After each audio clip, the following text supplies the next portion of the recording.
So my background I had been more of a computer science guy when I was in the schools. I loved maths, etc. Then I got acquainted with my other kind of uh, co-founder for my first venture, who was a hacker, who's still a hacker. So I kind of observed him on how he does and thought about like how can we have algorithms to automate that. So Well, so I you need love to clarify algorithms. though. Was he a white hat hacker, black hat White hat, hacker, white hat. gray hat? I mean, what kind of He's a, hacking were you involved in, if you're yeah, so willing to say? he's a very timid person, huh? So he's an absolute white hat hacker. So Good, my uh, favorite kind. Okay, good.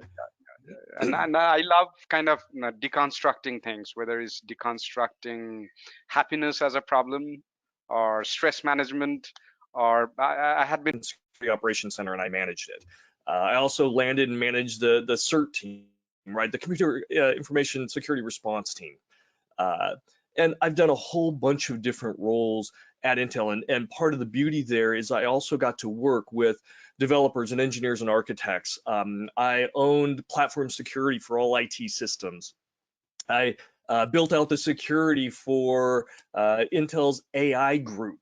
And so I got to sit down throughout my career and develop new methodologies, understand the landscape, figure out what worked and didn't. Had a lot of frustrating days, dealing with all the challenges out there in trying to figure out, okay, how do we actually make technology trustworthy?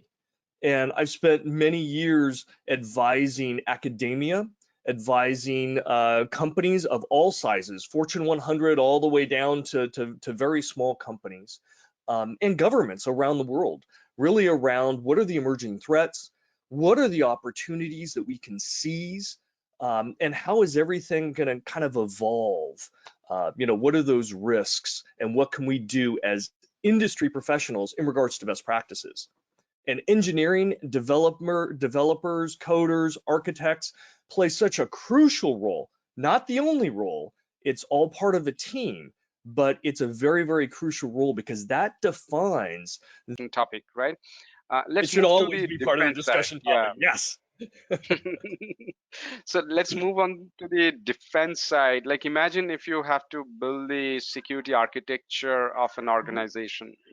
So in order to build an effective security architecture, how would you approach that? And what would be your thinking model, and what could be architecture, sample architecture? So you can Okay. take it in the way you would like to.